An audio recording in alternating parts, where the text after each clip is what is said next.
అందుకే చెప్తారండి మనుషులు కాకుండా అప్పుడప్పుడు మెషిన్లు కూడా నమ్మాలని. ఏమైందో ఫుల్ వీడియోలో చూసేయండి. ఇక్కడ హంసలదివి బీచ్ కని బయలుదేరిన మేము గూగుల్ మ్యాప్స్లో మ్యాప్ సెట్ చేసుకొని చక్కగా డ్రైవ్ చేసుకుంటూ వెళ్ళిపోతున్నాం. ఎక్కడో లెఫ్ట్ తిరగడం మిస్ అయ్యింది. సరేలే ఇది కూడా ఇంకొక దారి కదా అని మా బుర్రతోని అలాగా హంసలదివి బీచ్లో ఒక పిచ్చి రోడ్ పట్టుకొని వచ్చేసాం బీచ్కి. తీరా బీచ్కి వచ్చాక తెలిసింది మా టైర్ చక్కగా పంచర్ అయిందని. అక్కడ అసలు రోడ్ బాగాలేదండి. అప్పుడు కనుక్కుంటానే ఉన్నాం ఈ రోడ్లో మన కారు తప్ప ఏ కారు వెళ్ళట్లేదని.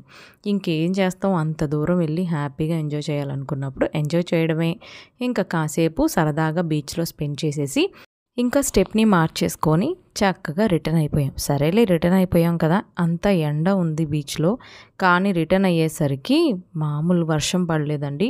అన్నీ ఏంటో ఒక్కొక్క రోజు అన్నీ కలిసి వస్తూ ఉంటాయి. అయినా సరే చక్కగా హ్యాపీగా తిరిగి ఇంటికి సేఫ్గా వచ్చేసాం. మీకు ఎప్పుడైనా ఇలాంటి ఎక్స్పీరియన్స్ అయిందా? కమెంట్ చేసేయండి.